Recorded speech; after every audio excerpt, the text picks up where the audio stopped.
former teammate of Aaron Glenn for 2 years, I would tell you the same thing. I feel like he deserves a chance, but I just don't feel like this is the place, even though, people are saying, or has been written in the NFL world that he would love to coach the Jets because he has fond memories of when he was here and the success that he had here.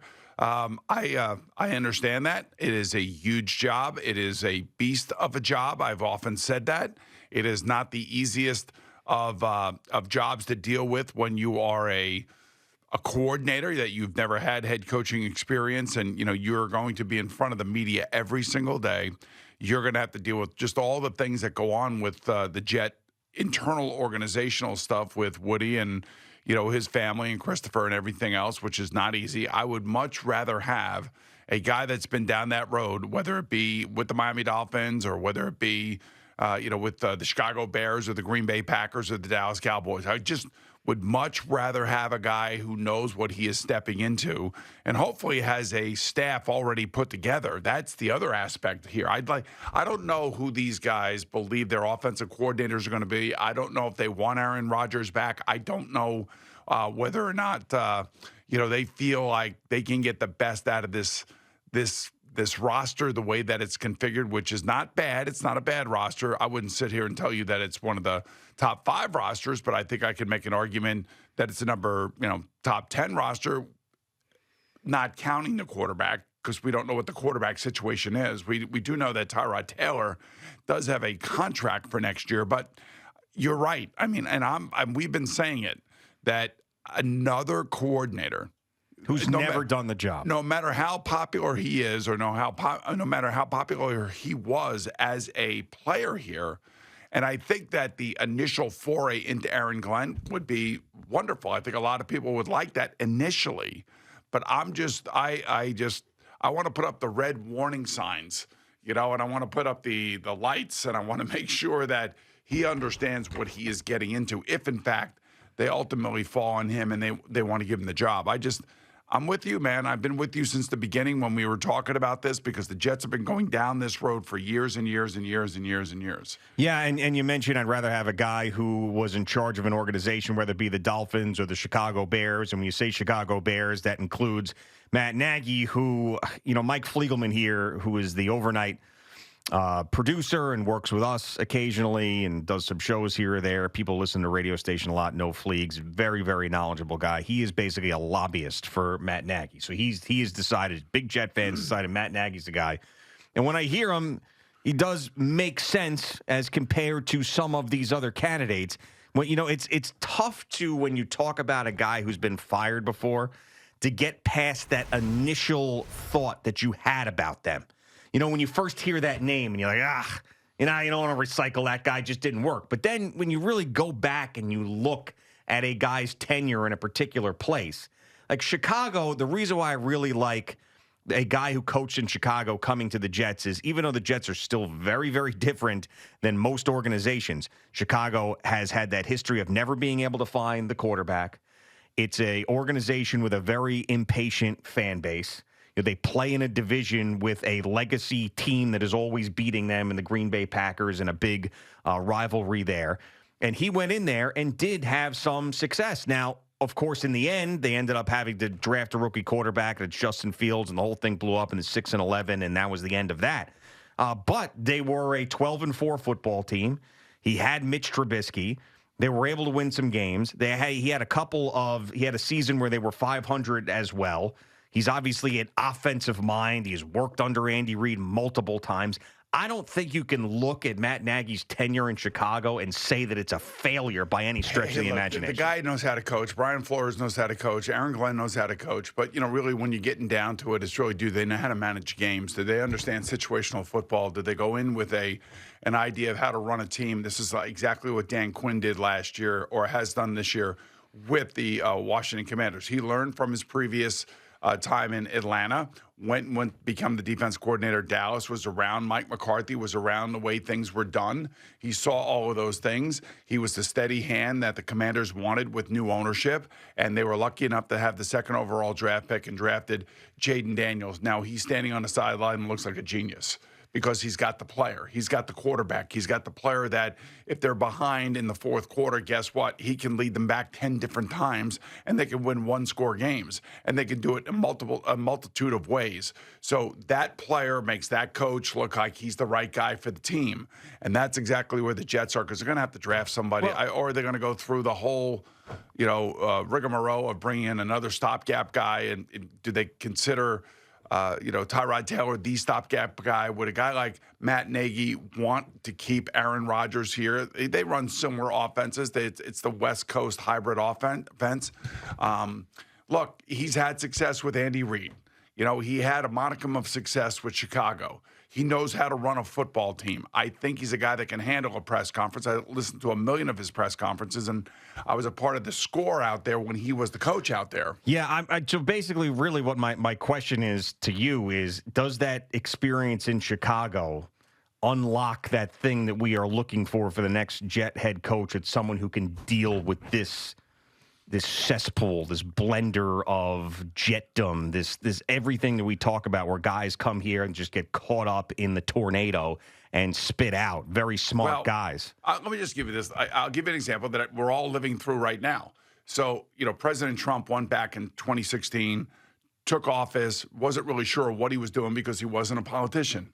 Now he comes back. He knows what he's doing. He's trying to get his guys and his people all put into place, so when he does take office, he's ready to rock and roll. That's the same thing with a second-time head coach. Second-time head coach doesn't do well, doesn't finish well. He's scarred by the experience, but that experience is going to make him a better coach wherever he goes next, because he's going to know where the landmines are. He's going to know where the potholes are. He's going to know where the speed bumps are, and he's going to be able to get his staff in a line. And I would think, the quicker you react to this, now you may not be able to because these guys may still be working throughout the playoffs, but if you were Brian Flores and you wanted Brian Flores as your head coach, right now is the time to do that, because Brian Flores then can hire the guys that he wants. And I'm assuming that Woody Johnson would give him the money that he needs to hire the coordinators that he would want and the coaches for the individual position places that he would want as well.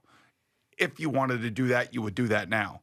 But I also think what's really important is that they get the general manager right.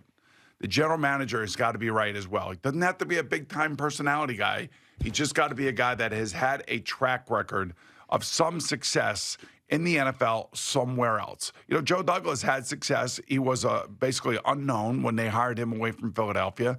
And to me, Joe did a good job here. I'm not going to kill Joe except with maybe the Zach Wilson draft. Everything else, I think, actually he did reasonably well and stayed quiet. He was below the radar, which is the kind of guy that I want for the Jets, because I want that alpha male to be the face of that franchise, to actually give the franchise itself a shot in the arm and also give the fan base something to look forward to. Yeah, I mean, I don't know exactly how they're handling this, whether they're going to hire the GM first. I mean, at first, I think it's nuts to not hire the GM first. But then again, when we talked about getting a guy like Mike Vrabel, if you had a shot at him, which you never did once the Patriots fired Gerard Mayo, then you bring in that guy and then say, okay, let's find a guy that'll work with Mike Vrabel. I don't know if there's anybody else out there that the Jets are considering that they would hire that head coach to then decide who he wanted to work with as a general manager. And so now I'm back to hopefully they could find that general manager first, who is then going to sign off on that head coach. All right, so if you are going to go down the path of, okay, let's go steal people that are successful in other places, because that's basically what's going on here in the NFL, then it would be Borgonzi and of course, Matt Nagy would make a lot of sense. Shentz. That would make a lot of sense because obviously they know each other. They're coming from Kansas City, which has been the most successful franchise over the last 5 years, due in large part because of the head coach and the quarterback, the special quarterback they have. But those guys have been around. They're the ones that that have had a coach, Patrick Mahomes, straight up. I don't think that there has been any drop off from when Eric Bieniemy left to when Matt Nagy came back, because it was Matt Nagy's he was the offense coordinator before. So you're going Nagy today now. I asked you yesterday, Nagy or Nagy. You said Nagy. Now you're going Nagy. You're confusing the hell out of me. I don't know. Whatever. No, I want to know It's what like it is. Hartenstein. It's Hartenstein and Hartenstein. No, it's Hartenstein, actually. Stein. It was Hartenstein. I need to know where we're going. We need to be on a united front with this. I'm saying Nagy. But you haven't been all morning. Well, it's early. I could change. So we're saying we, as Boomer and Gio, united front, are going Matt Nagy, not Matt Nagy. Al. Matt Nagy. There you go. Okay, but that's AI. You know? Matt Nagy. Yeah, that's Matt Nagy. We'll put in Boomer's name. Does it Well, pronounce? actually, I Googled how do you pronounce Matt Nagy, and it came up as this, like a pronunciation guide for his name somehow. Okay. Matt Nagy. All right. I was always a Nagy guy. But then I hear Nagy a lot. And we can't be doing this back and forth. It's like Tom Thibodeau. Yeah, well, Matt Nagy does have 2 Super Bowls. You know, much like Steve Spagnuolo, is it Spagnola? Spagnolo. All right. Spags. Let's just call him Spags. Yeah, just call call this him guy Spags. Nags and call him Spags. Nags and Nags Spags. and Spags. Yeah, why not? Who probably will be on their way to another AFC championship. But game, again, think? yeah, right. But again, they are successful coaches and front office people that are with a successful franchise. And, even Andy Reid had to leave Philadelphia, and he had to get another start in Kansas City. The moment that Philadelphia decided it was done, guess what? He got a job immediately in Kansas City. So, these things happen to all these coaches. Bill Belichick was fired. Bill Parcells has been fired. They've all been fired. It's just the nature of the business, and things turn stale, and eventually, teams are going to move on from their coaches because their fan bases are restless. That's exactly what happened in Chicago with Nags. Mm-hmm. And I don't know. I would just think if you told me it was going to be Borgonzi and Nags, I wouldn't be disappointed with that. If you had told me that it's going to be, I'm trying to think who maybe Brian Flores has crossed paths with, maybe Dimitroff and Flores, I wouldn't be surprised. I think that these are the types of pairings that I would believe that the Jets would be looking for, because the last thing you want to do is, I don't think you want to put 2 guys together that have never met. No, you can't do that. That would be very Jet-like if that were the case. But then again, if that is the case, then you got to hire the general manager first. I think if you sat up there and you had Borgonzi, right, and you had Nagy, you could sit there very comfortably as the owner of the New York Jets and say, we are hiring 2 people that are coming from the preeminent organization in terms of winning in the league. Now, the other 2 organizations that have won a lot, they just haven't won Super Bowls over the last 5 years since 2018, and it correlates to the fact that they drafted quarterbacks that year, are the Bills and the Ravens. The Bills and the Ravens know what they're doing. That's why Joe Shane got a job. That's why Brian Daboll got a job. That's why you would look within the Bills organization and see who's a part of the decision-making and scouting. Those are all the reasons why they're interviewing people from those organizations as well. But that's really what's going on here. Like, I want a piece of what Kansas City has. How do I get that piece? And here are guys that have been in that building for an extended period of time. They've seen how it's been done. They have had to fix a roster over and over and over again. Once they gave Patrick Mahomes that huge contract, they gave Chris Jones that huge contract. They had to let L'Jarius Sneed go, one of their best defensive backs. And these are the things that I think people like Woody Johnson, Jerry Jones are all looking at when it comes to, okay, what is the pair that I can find that can recreate the success that they're having in Kansas City? If Borgonzi ends up being hired, that's going to be hilarious, because the second that I saw his name, I was like, that's the guy who's coming here, because I could just hear the phone calls. I could hear Joe Beningo just because of his name, and people calling up and being like, what a terrible draft by Borgonzi. Honestly, this Borgonzi. And I said that the first time I saw it. There's been 50,000 GM candidates. And if he ends up coming here, then maybe I'm a soothsayer. Right. Maybe you are. But Maybe I'm just giving you an example of how I think the Jets have got to go about this. The Giants went about it that way. I'm not saying that it worked out the first year, and maybe things will work out because of the success of the draft this past year. But they brought in 2 guys from the Bills. And because the Bills have had so much success, have drafted really well, especially on the defensive line and the offensive line. They've made the right free agent pickups. They knew when to get rid of Steph Diggs. There are a lot of things that have gone on here that the Bills have done, and you want to try to recreate some of that success. But the problem is you got to find the quarterback, man. You got to find the playmaking quarterback that makes everybody just look like they know what they're doing. So when Jaden Daniels has the ball in his hands and it's 3rd and 10 and you're in the fourth quarter and you're on the road and the people are screaming and you can't recreate that in practice, and somehow this kid is just unbelievably unflappable and he makes plays. I mean, that's just the human being playing the position. You're giving him the play calls, the play sheets, and the roadmap to victory. He's got to execute it. So both of these franchises around here have got to find that type of guy before anybody's going to have any success. Well, it's the most important. I mean, it really is. The head coach is right there behind it, but the most important is that guy. And bad coaching staffs can ruin quarterbacks, but I think when it's so special, and a guy like Jaden Daniels, a guy like Patrick Mahomes, I mean, obviously pairing with Andy Reid made it a dynasty.